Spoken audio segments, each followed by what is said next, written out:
Abstract art. I love it. So, hello. Hello. My name is Oleg, and you're probably wondering why I took different shots of my face, and there's a reason. So as nuanced as a human face is, we're pretty good at detecting when somebody's feeling sad or happy or anxious, and that's very similar as to how I look at abstract art. There are things about it that will trigger different emotions. Things like color, space, and value, and composition, and rhythm. Those are the things that come into play when you're creating an abstract piece. I'll also try to address some of the questions you guys been asking on social media and really take you from the very beginning of this piece to the very end and talk about some of the tools that I use, some of the thought process that's involved in kind of navigating through the abstract world. There is a certain level of mystery to abstract art because we see it through our eyes, and yet when we don't see anything familiar, we are forced to look at how it makes us feel. And that's really an important aspect of what abstract art is supposed to do. And a lot of times when people see something that's unfamiliar, they're not sure what to do with it or how to interact with it. And it's also actually kind of fun to watch that tension of trying to find something identifiable. Or what I also notice is sometimes people are looking for pieces of themselves. I'm gonna talk a little bit about that as we go along and through this process, and hopefully you'll get something out of it. And as I creepily just kind of slide out of the shot, it looks a lot more weird than I intended for it to be. Anyways, all right, let's get started. I'm working actually on two canvases here. There's two distinct pieces. They're kind of twins, but they're different, and I'll do another video for the other one. And by the way, subscribe if you're interested to see it.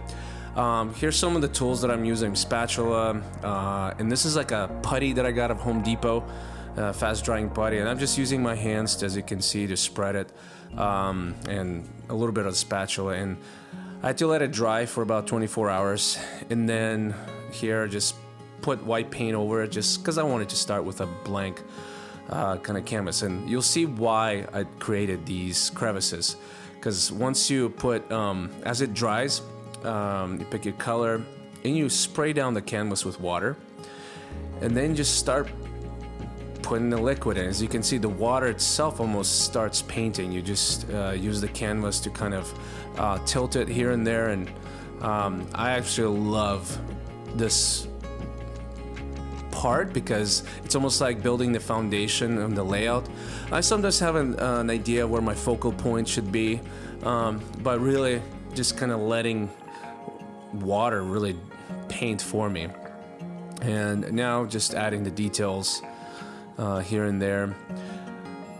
So yeah, and this was going to go on a white wall, so I already knew that the client has white walls, so I really love the way it turned out. This is kind of was the finished pieces, but there was a little twist. When I brought the paintings to the client's house, they painted the walls darker color, and it really did not fit at all.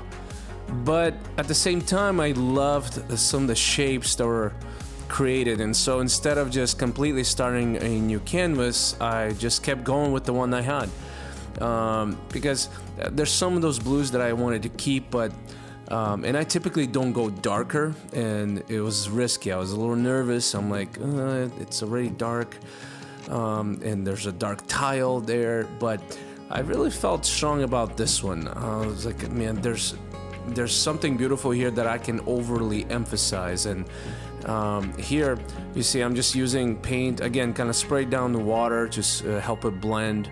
I also added gold to the palette, and to me color has a lot of meaning. In here I kind of wanted to add a little bit more of that royalty and stability, but also playfulness because of the sheen that it brings. So right now I'm kind of figured out where my focal point is, and I'm just working around it. Again, just spraying down with water, blending the colors. I'm also actually using rubbing alcohol here. I mix in some of the gold paint and mix it a little bit with rubbing alcohol and just use the brush just to kind of tap it, and then you see it makes these almost these orbs, which was kind of cool. Also use the fan. At this point, really, it's so experimental. I have never really done a piece exactly like this, so I'm just kind of learning as I go. But I really love how this piece was turning out. It's really all those areas of just gradients of gold and blacks and blues, and also added that really stark white just to punch that out. Yeah, and about halfway through working on it, I was like, man, this looks very cosmic, but in beautiful chaos, and kind of made me think of the creation process as though like God took a big brush and just swiped it across the cosmos, and I got to capture a little glimpse of it. And so yeah, I hope you found this helpful. And also, if you have any questions, you can always drop them in the comments below. Subscribe, so in the next video, I'm going to talk about the second piece, which I think you guys are really going to love, because it has elements of this one, but it's very different. There's a lot more layers, and there's this jarring geometry that kind of breaks into the organic space. So, and it has a different story to tell. So, I'll see you guys in the next video.